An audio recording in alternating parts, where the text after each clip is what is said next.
All right. Well, thank you for joining us, dual diploma students in Italy, France, Spain, and all over the United States. It's a pleasure for me to introduce Dan Frigo. I consider him almost a family member, if not a family member. Our paths first crossed in Vicenza American High School in Italy. And I think when I say that, you already begin to see the bridge between what you're doing and what Dan and I myself did. Dan more than I, in all honesty, are true bridges of the two countries that we call Italy and the United States. Dan went to Vicenza American High School. It wasn't a dual diploma. It didn't exist back then. It was an American high school diploma, but we were doing it in Italy. So we were in contact with Italian students, Italian soccer teams. We were very much involved in the Italian community. So similar to what you're doing. Then we both went to the United States for college. We met up in California. He was at Berkeley. Then we met up at UCLA. And in any case, Dan's career has done very well. I think part of that merit goes to the fact that it was Italy and the US that gave us a lot of enriching qualities. Dan today is president of Disney Italy. And I'm going to leave it at that. I think I'll let him speak. He's a fine orator, a very motivating speaker. And enjoy the next webinar. So my name is Daniel Frigo, as Richard said. I'm the child of an Italian father from Vicenza and an English mother from Yorkshire. My title here at the Walt Disney Company, where I've been now for the last almost 29 years, which has been fantastic, is country manager or amministratore delegato, CEO of the Walt Disney Company Italy, which is everything we do as a business here in Italy. I'm also responsible for Turkey, Israel, and Greece. So as I said, so Ralph, do you want to just go ahead and start talking about my? Yeah, absolutely. This is very laid back and informal. If you could tell the kids, because we have a lot of students of varying ages, what were some subjects that you were passionate about when you were in school? You know, I do want to reference what Richard just said first, because I think what you guys are doing with the dual diploma is really, really important. You know, Richard and I had the opportunity, because of our parents, to become multicultural, to have the opportunity to study both in the United States and in Italy. And I can promise you, having a son of 19 years old who is studying at the University of Chicago, how important it is today to have that global perspective. Although a lot has become more isolationist, I think we are moving back to a very global perspective. And for all of you, I compliment all of you. What you guys are doing right now is going to change your life forever.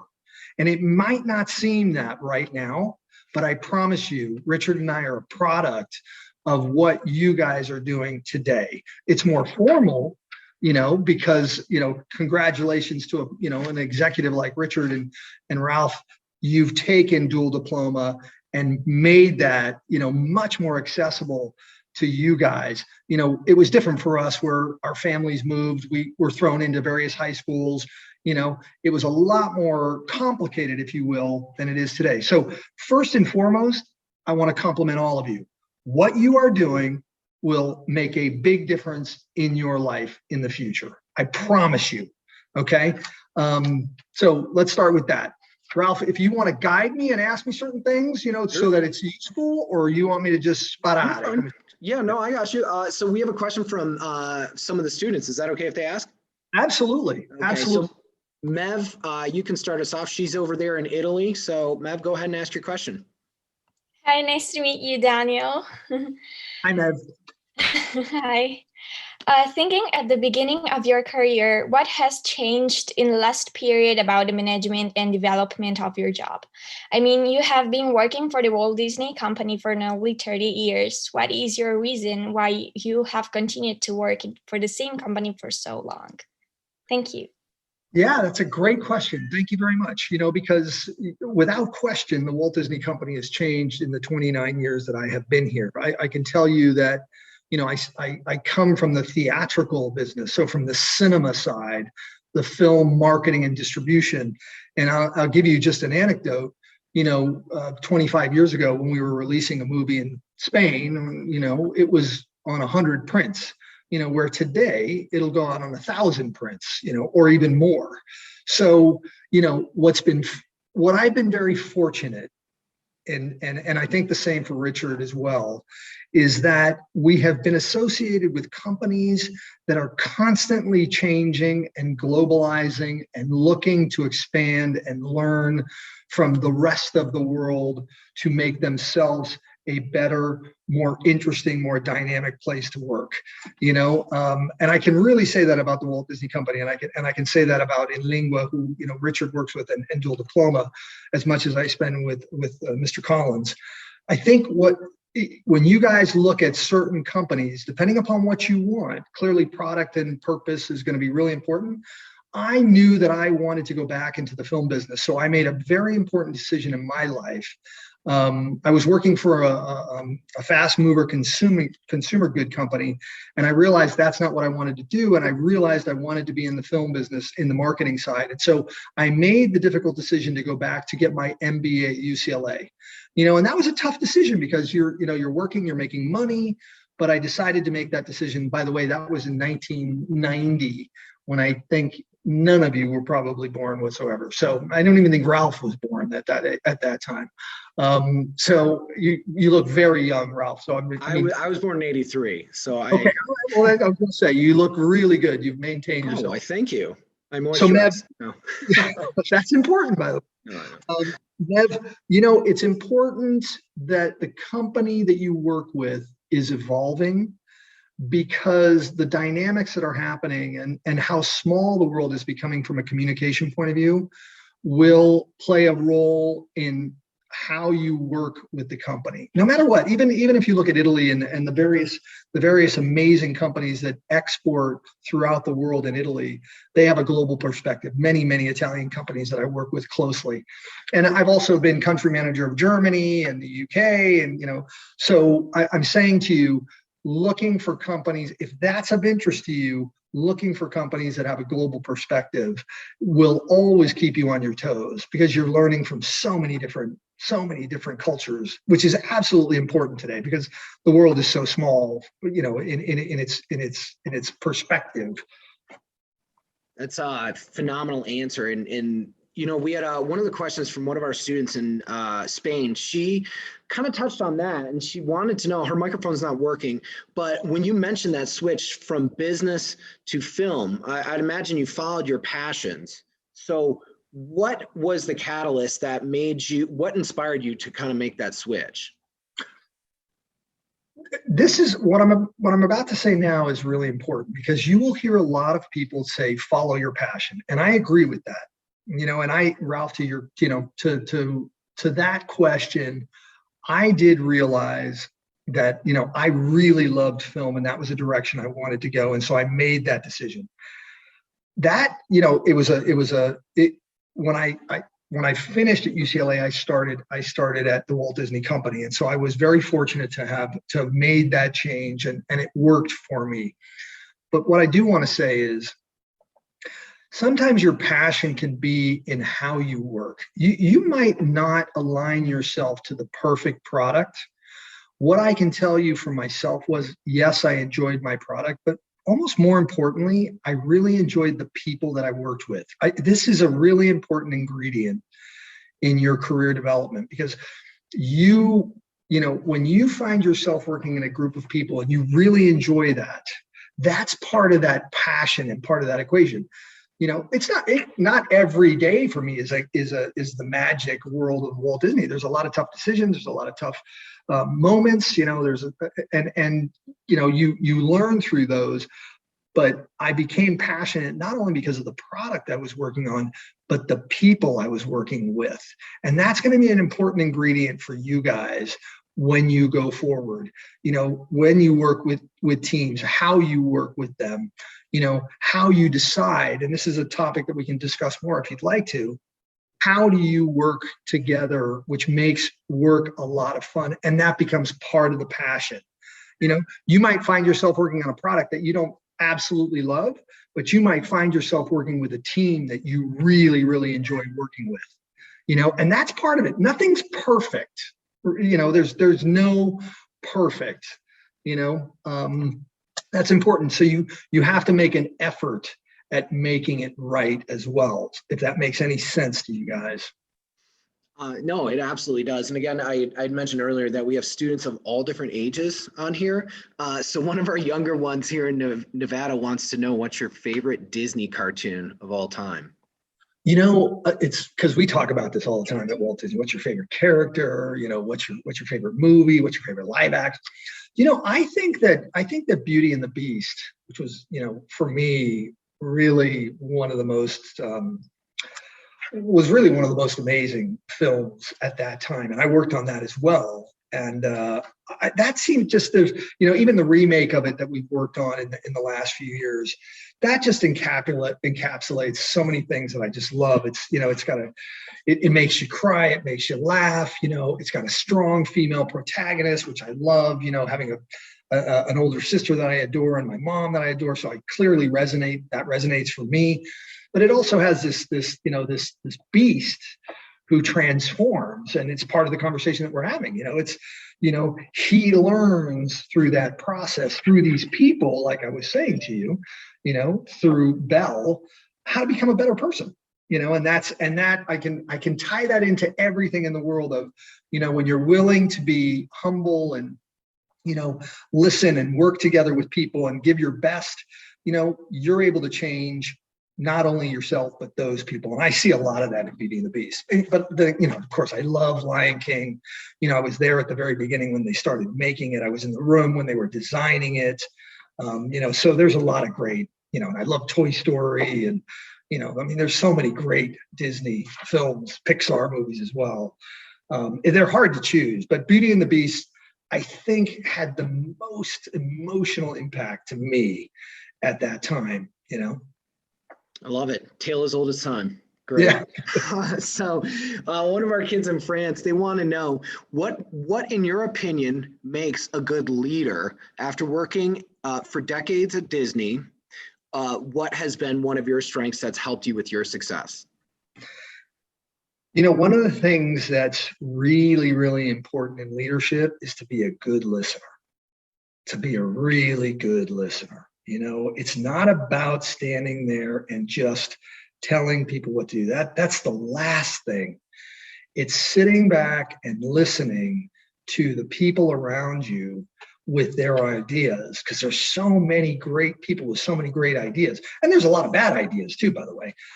So that to me, I think, is probably one of the most, it's an important skill to have, because I want to be really the last person to speak after listening to everybody. And by the way, that doesn't mean I have it right, but I think when you incorporate people's ideas, people's passion, people's direction for certain things, and as clearly as a leader, then I have to take a decision, or, I work with others. It's not just me on my own taking a decision. I have to work with other senior leadership in London and Los Angeles, so working with them, but I'm trying to communicate what I've listened to from my teams to try to, to really deliver on what I think is the right idea. Humility, also, I think humility is very important. You have to be humble, and I'm not a big fan of arrogance. That doesn't mean it's not important to be passionate about what you think, but if you can marry humility and listening, I think they're two of the most important skills, because the more humble you are, the more people will throw ideas into the mix. If you make people feel uncomfortable about sharing ideas, then you're missing a real opportunity. I'll say this, it's fascinating, from an American perspective, many times when we get together, there's this real rambunctious, everybody's sharing ideas. I found that very, very different in Italy, where people were much more conservative and more concerned about sharing and looking, unintelligent or afraid to really become part of the mix. And so, over time, they have to trust you as a leader where you don't make them feel, inadequate with their ideas. And now we have, a rambunctious group of, great minds in a room in Italy sharing great ideas, and people are more comfortable to do that. I think that humility and that listening skill is really important. And you mentioned about that, the sharing ideas, and that's actually, I kind of had a question about what you thought about like user created content. If you think that has a future, obviously with Disney Plus jumping into the streaming side of things, and, we went to like high produced movies and television shows, and then from the movie screen to the television, cable to streaming, and now it seems like it's going towards user created content. Do you guys have any, or do you have any opinion as far as where you see things are going as far as technology's influence on sharing ideas? Ralph, it's a great question. For whether it's Disney Plus or it's cinema or, any type of competition from media consumption, one of our biggest competitors is YouTube. The amount of time people spend on YouTube, the consumption of YouTube is truly amazing. And, a lot of that is user generated content, and the content all of us or you create. I think that it's very niche, I do believe this is the golden age of content creation. Anybody can do it. And the great part of UGC is you start with an idea that can be developed, because the beauty is you might have a great piece of content you've created, immediately through the internet, when I say success, I mean the connection, the likes, the views, you're going in and you can expand that. Many things have been taken and made into movies or, whether it's not long form, but even short form, content from various, user generated pieces of media. So I'm a big believer in, I think that's the starting point for a lot of great ideas. It's hard to monetize that. It's hard to, you have to be, I look at influencers today, you really have to be producing a lot of that to remain connected. So, but I do believe it's a powerful vehicle to begin having a connection with an audience and building on that into more of it or different types of it or longer forms of it. But, standalone, it's not easy, to make a business of. I think, it all kind of comes back as weird as this is. I mean, do you think that it's kind of cyclical and how Walt Disney, when he, kind of thought, I think he had the quote where he said, if you can dream it, you can do it, where just because it's not invented yet doesn't mean that it can't be a possibility. So, and Disney certainly has been kind of like the sheer definition of that. When I think of, the stuff that, DreamWorks, Pixar, Star Wars, and then at the very top of that pyramid is Disney. So before we let you go, because I don't want to take too much of your time, is there any advice that you could give to all of these students who are around the world and kind of figuring out what they want to do in life? What kind of advice would you have for them as somebody who's incredibly successful in his career for the past few decades? Well, thank you. I appreciate that. You have to experiment. You have to try things. You cannot be afraid to fail. If you think you like something, give it a go. If you think you want to create content, then create it. By the way, it's up to you. It's the same message I have for my son who's at university, and no one is going to do it for you. Nobody. You guys have to stand up and do it on your own. You have to start. So if you think you like something, example, my son loves airplanes. He just loves everything about it. So what did he do? He went and got an internship with British Airways. It wasn't easy. He had to be selected. He went to work for British Airways. He had a fantastic experience, and he came away from it saying, this is something I want to pursue. This is something I like. I want to pursue. But my point with that is, if you think you like something, try to get a job, try to get an internship, study as much, learn as much as you can about it. That's another part of the equation. You know, any employer is looking to ask you, what do you know about my company? What do you know about what we do? What do you like about what we do? So for you guys to if you're going into a new job or you're interviewing for a job, it's really important to show that employer that you've really looked at it. You've really studied it. You might even have an opinion of it, you know, about what you think they're doing right or what they're doing wrong. Clearly, when you're sitting in an interview, the last thing you want to say is you're doing something wrong. But to be honest, you know what? If you hit the nail on the head, you might actually surprise yourself because they know that they're doing it wrong, and so that might actually be what gets you the job when you're that bold. But you know, Ralph, you got to try things and don't be afraid to fail. You know, I mean, I know it's such an important topic, but you know, when you fail, you learn how to do it better. You know, but if you don't try, you're never going to really learn. So trust me, I've had, you know, a lot of failures in my life, and I've always tried to come away with it, understanding how to do it, what not to do again, and what to try anew, you know. But if you don't try, no one is going to do it for you guys. So don't be afraid. Don't be afraid to, you know, reach out. Don't be afraid to, you know, really, if there's something you love, do go after it, because you might also realize you don't actually love it. You know, that's an important lesson too. You know, a lot of people love fashion and they go and work, and some of them don't like it as much. Some of them still love it. You know, some people, you know, they want to be a director and they go and they try it and they realize they don't want to be a director. So you've got to go on and try and do those things that you think you love, because you might realize you really do love it, or you might realize, you know what, that's not what I want to do, but I learned how to do this, and I want to go in that direction. But if you don't try anything, you won't learn. So give it a go. Don't be afraid.